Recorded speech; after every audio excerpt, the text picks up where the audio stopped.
여러분 안녕하십니까. 누리피디입니다. 윤석열 신당, 윤신당, 윤어게인의 이제 배경을 갖고요. 이번 대선에 윤신당이 뜬다. 윤신당에서 후보가 나간다. 그 후보가 윤석열일 수가 있다. 자유통일당으로 입당하라는 그런 어떤 요구도 조금 있었죠. 특히 이제 광화문 광장 쪽에서 이제 이렇게 일단의 그 세력을 형성하고 있잖아요. 거기서 윤 대통령 자유통일당으로 오세요. 거기서 출마합시다. 그거는 이제 물 건너간 것 같고요. 자, 그 후에 나왔던 이야기가 이제 윤신당입니다. 주로 대통령 변호인단 중심으로 젊은 2030 중심으로 2030, 40 중심으로 어떤 정당을 만들면 이번 대선에서 돌풍을 일으킬 수 있다. 뭐 이런 생각까지 했던 사람들이 있는데요. 잘 아시죠? 윤신당. 누리피디는 윤신당 이야기를 안 했는데요. 윤어게인이 결국에는 윤신당을 말하는 것이다. 윤석열 변호인단 청년 중심으로 당을 만든다. 이 당 만든다라는 게 이게 쉽지 않습니다. 요건상 전국에 뭐 이렇게 광역별로 말이죠. 최소 5군데에서 정당 구비 요건을 갖춰야 되거든요. 그래 이 짧은 시간에 급조할 수가 과연 있겠느냐? 쉽지 않을 텐데 어쨌거나 이런 이야기가 있었어요. 자, 그런데 과연 윤 대통령의 뜻이 무엇일까? 제가 볼 때는요, 윤 대통령이 여기에 손을 들어줄 가능성이 저는 1도 없어 보였습니다. 왜냐하면 지금 이런 윤신당이 뜨게 되면 뭐 100% 이재명에게 헌납하는 거거든. 이 논리의 배경에는, 윤신당의 배경에는 어차피 대선은 졌다. 이재명 대통령은 이미 기정사실이니까 그 후를 대비한다라는 의미도 있을 것이고, 뭐 대선은 뭐 부정선거도 밝혀지지 않았고, 지금도 여전히 과거 같은 어떤 그런 방식으로 이제 대선이 치러진다. 해보나 마나다. 국민의힘 가지고는 아무것도 안 된다. 뭐 이런 여러 가지 자조 섞인 그런 판단, 그런 비판이 이 배경에 깔려 있는 이야기들입니다. 자, 그렇더라도 사실이 그럴 수도 있어요, 사실은. 어느 정도 그런 게 맞더라도 지금은 어차피 대선이 지금 치러지잖아요, 현재. 일단 최선을 다해보고 그 나중에 뭔가 판단을 하는 게 이게 오히려 현실적이고 합리적인 게 아닌가라고 저는 생각하고 있었는데요. 아니나 다를까 여기 장해찬 같은 친윤, 대표적 친윤 인사죠. 이런 페이스북 글이 올라왔죠. 신당 창당은 보수 진영 전체는 물론이고 윤석열 전 대통령께도 결코 도움이 되지 않는 패착이라고 생각합니다. 윤갑건 변호사도 윤석열 전 대통령께서 참여하거나 관여하지 않는다고 분명하게 선을 그었습니다. 순진한 청년들을 내세워 자신들의 정치적 이해를 위해 윤심팔이를 하는 행위가 아니기를 바랍니다. 이런 측면이 일부 있어요. 지금 윤신당을 외치는 사람들, 그리고 윤 대통령 자유통일당 입당을 이제 외치는 사람들 중에는요, 그게 일종의 사업하고도 연결이 됩니다. 사업하고. 그 이슈를 갖고 계속해서 뭐 유튜브를 하든 아니면 집회를 하든 그게 후원금을 빨아들일 수 있는 좋은 그게 수단이 되거든. 그런 측면도 있습니다, 사실. 저는 개인적으로 이런 생각도 해봅니다.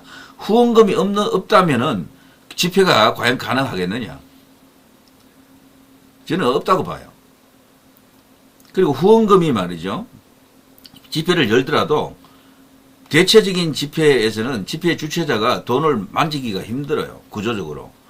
근데 그 광화문은 좀 다르잖아요. 거기는 이제 목사님이 하시니까 특별한 집회야, 거기는. 그러니까. 그 후원금이 어디에 어떻게 이제 들어가는지를 이제 그걸 검증을 못 해보잖아요. 근데 다른 집회는 제가 알기로 집회 주최자들이 후원금이 들어와도 혼자서 어떻게 할 수가 없어요, 거기는. 그래서 경우가 좀 다르다라고 봐야 됩니다. 그리고 유튜브 같은 경우도 이게 사실은 장사 아닙니까? 전부 따지고 보면은. 그러니까 뭐든 하여튼 수입이 많은 쪽으로 가게 돼 있어요, 이 구조가. 극히 일부만 그걸 뭐 참고 이제 그렇게 상업적 행위 그것에 대해서 어느 정도 자제하는 것뿐입니다. 여기서 이 장해찬이가 이 노골적으로 말하지 않는 게 그 내용이에요. 윤심팔이를 하는 것은 전부 돈입니다, 사실은. 약간의 애국심이 들어가 있죠. 약간의 애국심 플러스 돈이라고요. 장사, 상업, 사업. 제가 아는 윤석열 전 대통령은 누구보다 보수 진영과 당을 사랑하는 분입니다. 보수 통합이 절실한 시기에 경거망동은 이재명만 이롭게 하는 일입니다. 제 정치적 판단 기준은 윤석열 전 대통령께서 도움이 되는가, 윤석열 대통령께 도움이 되는가 아닌가입니다. 지금 신당이라든가 자유통일당 입당이라든가 이런 것이 윤 대통령에게는 아무런 도움이 안 됩니다. 그런 행위를 하게 되면 여론이 어떻게 반응하는지를 살펴야 된다니까요. 저는 그렇게 되면 여론이 엄청나게 악화될 것으로 봅니다. 국민의힘 내부에서도 벌써 윤 대통령 손절하자라는 그런 어떤 흐름이, 큰 흐름이 지금 만들어져 있습니다. 벌써 몇몇 의원들은 이야기를 하더군요. 윤을 출당시켜야 된다. 이대로는 대선 못 치른다. 이런 이야기들이 공공연히 지금 터지고 있더라고. 그런 이야기를 유튜브들이 특히 조회수라든가 상업적 이익을 지금 목표로 하는 유튜브들은 절대로 그런 말을 안 해줘요. 듣기 좋은 이야기만 계속 한다니까. 희망회로만 계속 돌리는 거야 그냥. 누리피디도 희망회로 돌릴 때는 잘 돌립니다. 많이 돌립니다. 제가 그거 돌리라면 누구보다 잘할 자신이 있어요 사실은. 돈도 많이 법니다. 그렇게 하면은 수입도 막 생긴다고.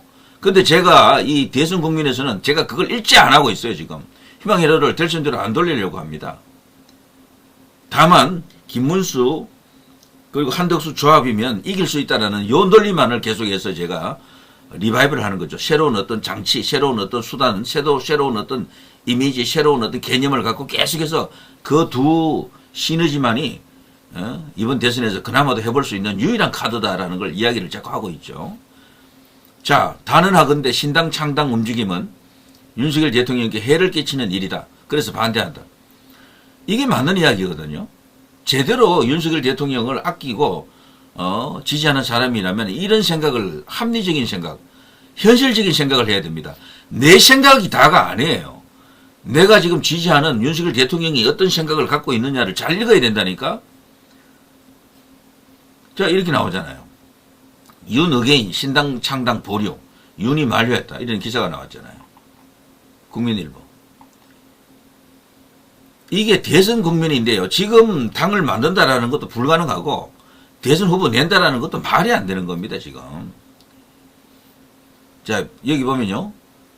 김계리, 배의철 변호사는, 변호인단 소속 변호사 5명이 서울 여의도에서 윤 의게인 신당 창당 기자회견을 한다고 밝혔다가 4시간여 만에 일정을 취소했다. 조기 대선 국면에서 신당 제안이 대통령 의중이나 뜻 혹은 영향력 행사 등에 대한 여러 오해를 낳을 수 있어 기자회견으로 이를 공식화하는 것이 바람직하지 않다라고 판단했다. 국민의힘으로부터의 압박이 오늘 하루 빗발쳤다. 당연히 국민의힘에서는 뭐 난리 났겠죠. 자, 윤 전 대통령이 지금은 힘을 하나로 합쳐야 할 때라며 기자회견을 만료했다. 변호인단의 석동현 변호사는 윤 전 대통령은 일절 관여하거나 참여하지 않는다라며 대통령 변호인들의 변호 업무와 정당은 전혀 무관한 일이다. 선을 그었다라고 합니다. 이게 정치죠. 광장에 아스팔트의 목소리는 정치가 아니에요. 그거는 운동이에요. 운동과 정치를 자꾸 혼동해서 그런데 분리를 시켜야 됩니다. 정치는 냉정해야 됩니다. 현실만을 이야기해야 돼. 정치는 이상이 아닙니다. 운동은 이상이에요. 우파 운동이 가장 문제가 이거라니까. 좌파 운동은요. 과거에는 저기도 운동 따로, 정치 따로였어. 과거에는. 아주 옛날에는. 요즘은 저 좌파들은 그 광장에 목숨 걸지 않아요.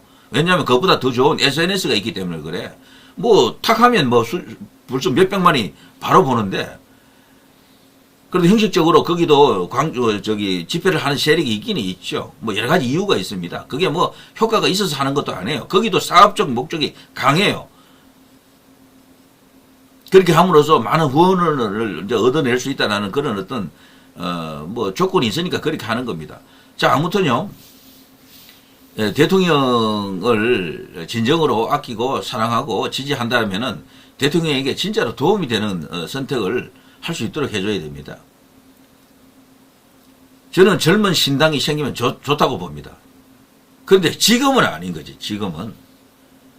자, 이렇게 되면요. 대통령이 이런 메시지를 직접적으로 낼 정도면은 대통령 마음이 어디 가 있는지 알겠죠. 특정한 개인한테 가 있는 게 아니에요. 이길 수 있는 사람이 생기면 그 조합, 거기에 대통령도 뜻을 넌저시 이렇게 전하는 겁니다. 노골적으로 하지도 않을 거예요. 왜냐하면 지금 대통령이 나서서 누구를 지지한다라든가 메시지를 분명히 내면은 그게 악영향 줍니다. 지금도 대통령 지지율 51%라고 믿는 것은 그 환상이에요, 환상. 제가 단언합니다. 지금 대통령 지지율은 10%대야. 최근에 나온 탄핵에 대한 여론조사 이런 거 보십시오. 탄핵 잘 됐다가 그냥 80이야, 거의. 그러니까 지금 말이죠. 어떤 환상을 갖고, 그러니까 여기서, 확정 편향이라 그러죠. 객관적 현실이 있는데도 불구하고 이런 것은 다 밀어제치고, 그거 좀 조작이야, 날조야, 우리하고는 필요 없는 이야기야, 이런 정보는 가짜야. 그리고 내가 필요한 이야기만 딱 갖고 있는 이게 확정 편향이거든요. 우파 안에 이게 너무도 심해요, 지금. 저는, 이대로는요, 우파의 미래도 정말 어둡다라고 봅니다. 현실로 돌아와야 됩니다. 정치는 현실이고, 운동은 이상입니다. 그 이상을 어느 정도 구현해 줄 수 있는 정치인을 찾아야죠. 그 정치인이 누굽니까, 도대체? 한동훈입니까? 홍준표입니까? 저는 김문수 후보가 그나마도 대통령의 뜻을 경험을 했던 그 뜻을 가장 그래도 많이 정답에 가깝게 실현 혹은 구현해 줄 것으로 생각이 됩니다. 그 밖에는 그런 소신 강단, 그야말로 반국가 세력과 전쟁을 벌일 수 있는 사람이 없어요. 김문수 정도 되면은 뭐 뒤에 꿀릴 것도 없어. 배경이 워낙 깨끗하니까 해볼 수 있지만 다른 사람들은 꿈도 못 꿀 거래요. 자, 아무튼 뭐 이런 식으로 흘러가네요. 자, 윤신당이라고 하는 것은 대선 결과 뭐 이기면 이기는 대로, 지면 지는 대로 필요할 겁니다. 그때는 가능해요, 제가 볼 때. 근데 지금은 아니다라는 거죠. 자, 이 정도 하겠습니다. 누리 PD였습니다.